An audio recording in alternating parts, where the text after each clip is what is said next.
Le 11 février dernier, Serge Lama épousait Luana Santonino, sa compagne depuis près de 20 ans.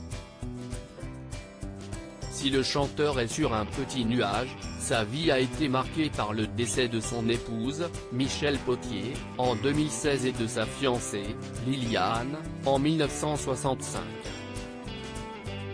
Invité dans l'émission 20h30 le samedi, Serge Lama a accepté de revenir sur le drame qu'il a vécu à l'âge de 22 ans, lorsque sa fiancée, la pianiste Liliane Benelli est morte d'une fracture du crâne suite à un accident de voiture le 12 août 1965 à Aix-en-Provence.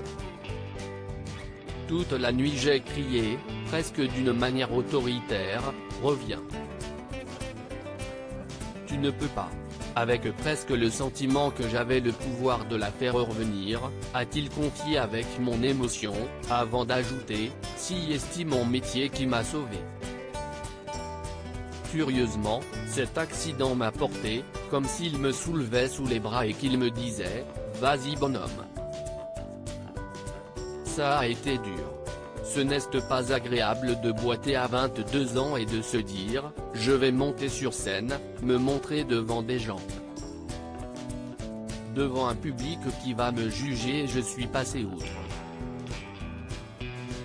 Au cours de sa carrière, le chanteur de 78 ans a dédié de nombreux titres à sa première fiancée, dont la chanson d'Aventure en aventure.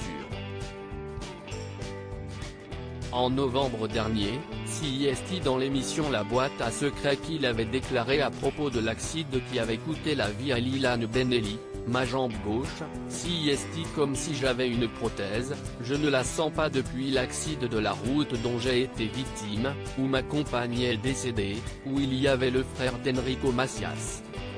55 ans sur la même jambe, ça fait beaucoup.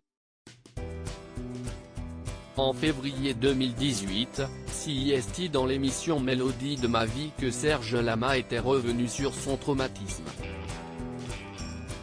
Je pense que cet accident m'a enlevé beaucoup de choses, mais il m'a humanisé.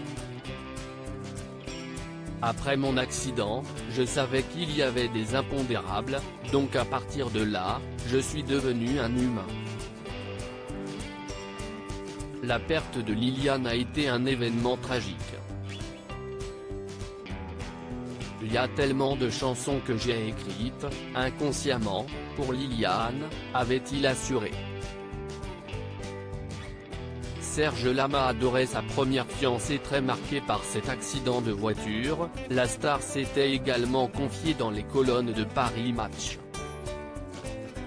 Il avait alors assuré, ma première fiancée, que j'adorais, Liliane Benelli, la pianiste de Barbara, s'est tuée en août 1965 dans la voiture où nous avions pris place et que conduisait notre régisseur de tournée, Jean-Claude Grenassia, le frère d'Enrico Macias.